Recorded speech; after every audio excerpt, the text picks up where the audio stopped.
So I think, quite apart, there may be people who say, well, electoral reform, that's the last thing you need to think about during a pandemic. And certainly there are some pressing concerns, but I think the pandemic has shown how that background infrastructure of a first past the post system can make things far more challenging, as it has in the case of this summer and the speculation about a possible election while things are still not great.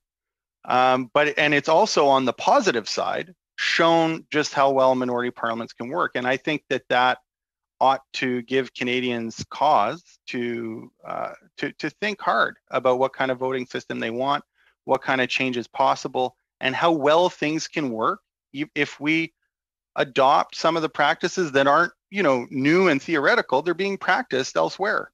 Well-functioning democracies have other ways of voting. The first past the post system is only one way of doing it. It's not a particularly good way of doing it, and it's a way of doing it designed for a two-party system, which is not what Canada has.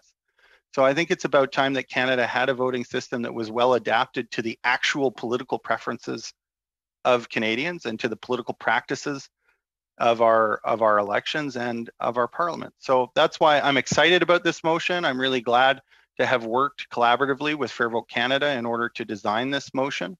And I look forward to, I hope, a good proposal for how we can have a truly citizen-led process that engages Canadians and brings us to the point where we can move beyond the first past the post system to something that will serve Canadians better. Thank you very much, Madam Chair.